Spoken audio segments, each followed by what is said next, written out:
Hello, Assalamualaikum and a very good day to all. We are from Group 8 and today we'll be presenting about Experiment 5, which is measurement of jet forces. Our group consists of 4 members, which is me, Nordiana, Nurani Safika, Nurul Isha, and also Nurul Fatin Najiha. I'll start with the introduction of this experiment. First, the water turbines are widely used throughout the world to generate power. So, in the type of water turbine referred to as Pelton wheel, one or more water jets are directed indirectly onto vanes or buckets that are fastened to the rim of the turbine disc. So, the impact of the water on the vanes generates a torque on the wheel, causing it to rotate and to develop power. And to predict the output and to determine its optimum rotational speed, we need to understand how the deflection of the jet generates a force and how the force is related to the rate of momentum flow in the jet. In this experiment, we measure the force generated by a jet of water striking a flat plate or hemispherical plate cup and compare the results with the computed momentum flow rate in the jet. When the jet of fluid impinges on a flat surfaces or hemispherical surfaces, it will generate a force due to change of momentum of fluid.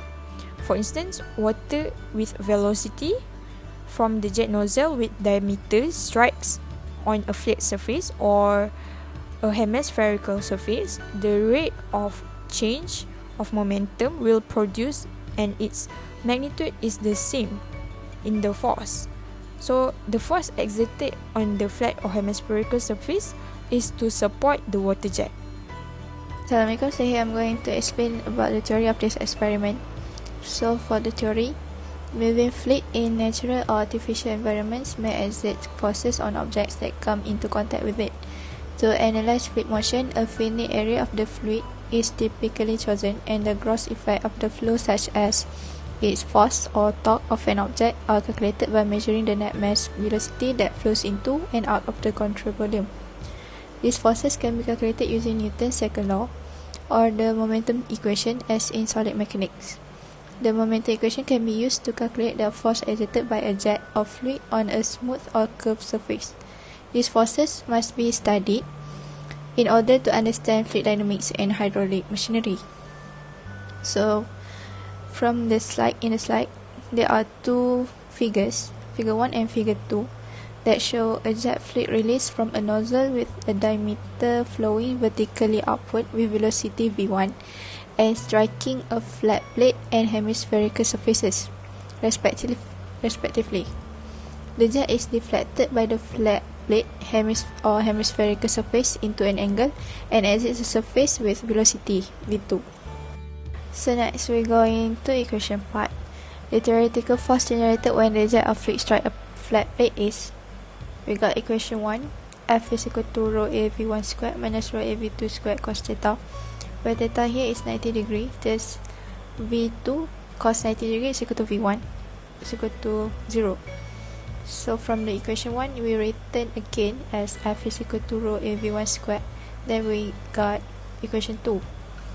And next, for the hemispherical surface, the theoretical force generated is F is equal to rho A V1 squared minus rho A V2 squared cos theta, as same as equation 1. But the theta here is 180 degree.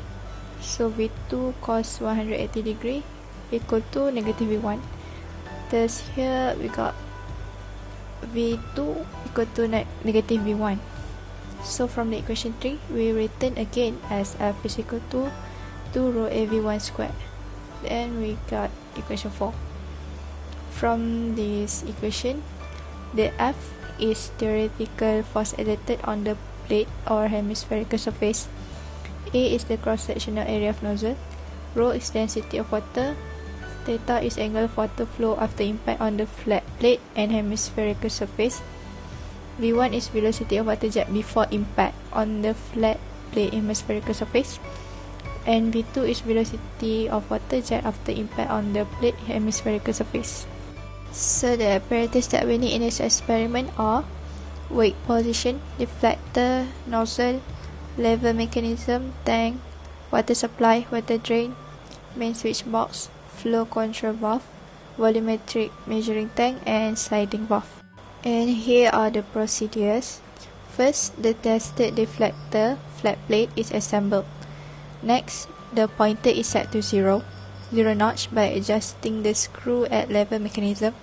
When doing so, any weight should not be placed on the lever mechanism. Third, the main switch and the pump are turned on. Next, the flow control valve is opened slowly, and the desired weight, for instance 1 Newton, is put on the lever mechanism. The flow control valve is adjusted until the point at lever mechanism is at 0 notch. And next, the sliding valve is closed.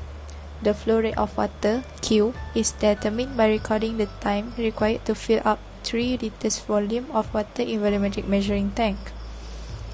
And next, the sliding valve is open. So steps 4 and 5 are repeated by increasing the desired weight on the lever mechanism until the flow control valve is at maximum opening.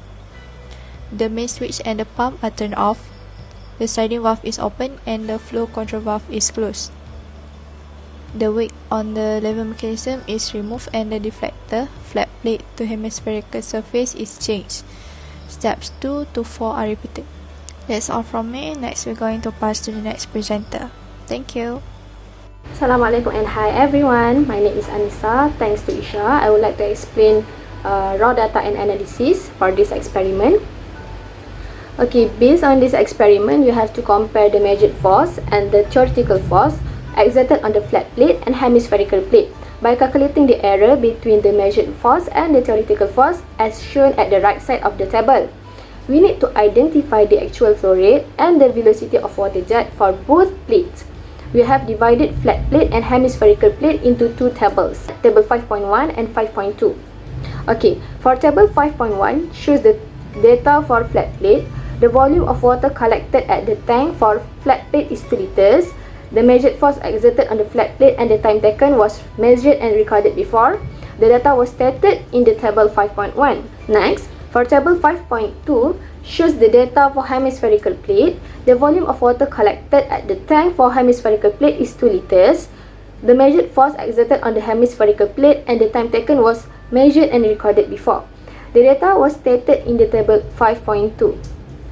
In addition, the fluid used in this experiment was water and its density is 1000 kg per cubic meter. To calculate the area for theoretical force generated when the jet of fluid strikes a flat plate and hemispherical plate, we use 10 mm diameter of nozzle. The angle where the fluid strikes a flat plate is 90 degree, while the hemispherical plate is 180 degree. All of this data collected can be used to calculate the theoretical force value that exerted on these plates by using equation given. That's all from me, and I will pass for the next presenter. Thank you. Assalamualaikum. Thank you, Anissa, for her presentation just now. So I'm Najiha, and I will continue our presentation with result and discussion. So for the experiment, we already given density of water and diameter of nozzle. So from the experiment, we already get the measure force in Newton, the volume of water collected in liter, which is we already fixed as 2 liter, and times taken in second to collect the volume of water from water tank. So to complete the data, we need to calculate Q actual in liter per second, velocity in meter per second, and theoretical force in Newton. Also, we need to calculate percentage of relative error. So here is the complete data for flat plate and hemispherical surface. So next, how we calculate all of these to complete the data. So for the flat plate, first thing is for calculate the value of Q actual in liter per second, we need to divide the volume of water collected in liter with time taken in second so that we can get the Q actual. For velocity, we need to find the area of nozzle first. The formula to calculate the area of nozzle is pi over 4 times t square.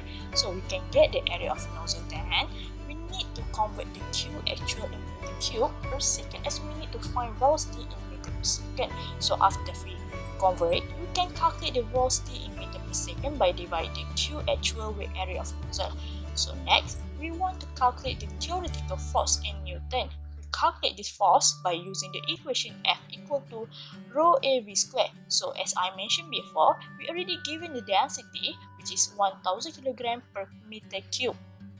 And the last one, calculate the value of percentage of relative error by using the equation given, which is modulus force measure minus force theoretical divided by force theoretical and times with 100 to get answer in percent. Next, for hemispherical surface, we use the same way to find the Q actual in liter per second and velocity in meter per second. But for force theoretical, we calculate it by 2 times rho AV square. This is because the angle for flat plate is 90 degree, where the angle for hemispherical surface is 180 degree. And the last one is percentage relative error. For this, we also use the same way with flat plate. Next is discussion part.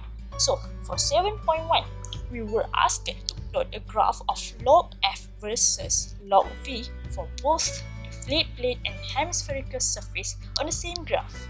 So for plot this graph, we need to log in the measured force in Newton, theoretical force in Newton, and velocity in meter per second for both flat plate and hemispherical surface. So here is the data for that. So for A, we need to estimate the slope of the graph for both the flat plate and hemispherical surface and compare with the theoretical value as shown in equation 2 and equation 4 respectively. Comment on the difference. So based on the result obtained from data at the slide before of experiment, two logarithm graphs are plotted, which is log F measured against log V and log F theoretical versus log V. Both hemisphere plate and flat plate are plotted in the same graph for a clearly comparison. Based on the graph, different value of force and velocity will affect the steepness of the slope on the graph. As we know, the equation of a linear graph is y equal to mx plus c, where m is the gradient of slope.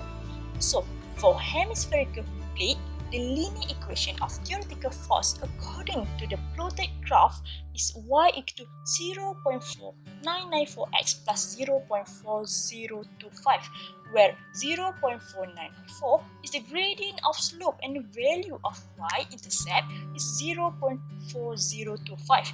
From graph of log F measure versus log V, the equation is y equal to 0.5405x plus 0.3718 with the gradient of 0.5405 and 0.3718 as the value of y-intercept. So for the flat plate, the equation of theoretical force is y equal to 0.5009x plus 0.5522 with gradient of 0.5009 and y-intercept of 0.5522. Moreover, the equation of the measured force is y equal to 1.5731x plus 1.5384, where the gradient is 1.5731 and y-intercept is 1.5384. The measured value of both plates is different with a theoretical value due to some errors occurred during the experiment is conducted. So next for B, we need to estimate the y-intercept ratio of hemispherical surface to flat plate and compare with the theoretical ratio as deduced from equation 2 and equation 4. Comment on the difference. The similarity between the equation of theoretical force for both hemispherical and flat plate is they have the same value of gradient, which is 0.5. However, the difference between linear equation is the value of y-intercept. Based on the graph of theoretical force, hemispherical surface will exert larger force than the flat surface by the jet fluid. For the hemisphere flat, F theoretical equal to 2 log V plus 2 log rho A can be derived from the equation F theoretically equal to rho A V square by using comparison method with the linear equation y equal to mx plus c. Log 2 rho A is represented as the y-intercept. On the other hand, for the flip plate, F equal to rho A V square can be derived as F theoretical equal to 2 log V plus log rho A. We found that log rho A is the y-intercept by comparing with the linear equation y equal to mx plus c. The theoretical ratio of y-intercept of hemispherical surface to flip plate is calculated as the equation below, which is log 2 rho A over log rho A. Therefore, the theoretical ratio of y-intercept of hemispherical plate to flip plate is 0.7276. By using the y-intercept value that obtained from the measure force graph for hemisphere plate is 0.3718, while the C value for flip plate is 0.5384. Hence, the ratio of y-intercept that obtained from graph can be calculated as follow equation below, which is C hemispherical plate divided by C flip plate, and the y-intercept ratio that obtained is 0.6907. The theoretical ratio of y-intercept ratio is different with the graph due to some errors occur during the experiment is conducted. Then, for question C, we need to compare the force exerted on the hemispherical surface with the one of the flip plane, with which one is greater and why. So, the force exerted on the hemispherical surface is greater than the flip plate. This is due to the change in momentum of the hemispherical surface water jet that is higher than the flip plate. Higher energy is produced when the water jet from the nozzle hits the curved surface of the hemispherical surface due to the 180-degree angle of the surface that allows the water to reverse its direction. Thus, because of the high impact velocity, the momentum and energy exerted will rise and the time required is much shorter. As the surface of the flip plate has a 90-degree angle where the water can only flow in one direction. As the water jet reaches the surface of the flip plate, lower energy is released. Thus, the time it takes to hit the water on the flip plate is longer. Next is 7.2. So 7.2, we need to compare the percentage of relative error for both the flip plate and the hemispherical surface as function of jet velocity, and comment on the analysis and explain your reason. So based on the table we showed before, we can observe that the flip plate has the highest percentage error, which is 14.266%. This is because the error may occur when taking the experiment. The actual result should be the flip plate percentage error lower than the hemispherical surface percentage error. This may due to its surface which has an angle of 90 degrees. This will affect the time taken for the water to deflect the surface of the flip plate due to the velocity being greater. Thus, the momentum and force exerted will increase due to the velocity being greater. Hence, the relative percentage error will be lower. The relative percentage error for hemispherical surface is 11.468%, which is lower than the relative error of flip plate. This error occurs maybe because of the control valve may not be opened up fully. Hence, this may also cause the velocity of the water obtained less than the actual value. Should be the hemispherical surface percentage error is higher than the flip plate. This is due that the hemispherical surface has an angle of 180 degree and has a bigger surface area than the flat plate, which will allow the water hitting the surface reverse its direction. Hence, the momentum and force exerted will increase due to the high impact velocity, and the time taken is much longer. Thus, the relative percentage error is higher than the flat plate. So, next is 7.3. So, for 7.3, briefly discuss on factor contributing to error and or inaccuracy in experimental data and the possible recommendation to improve the existing result. So there are several factors that contribute to error or inaccuracy in experiment data, such as first is parallax error because of the position of the eyes is not perpendicular to the scale of the reading, and it causes imprecision in recording the reading of the water level while taking the reading for 2 liters of water in water tank.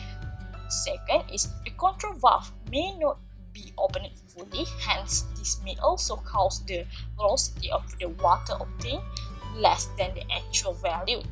Third is random error in conducting the experiment. For an example, the imprecision while using the stopwatch to record the time. Fourth is the pump velocity that is not precise, and the existence of a bubble in the pump might occur. The air bubble inside the pump may cause the result to become inaccurate.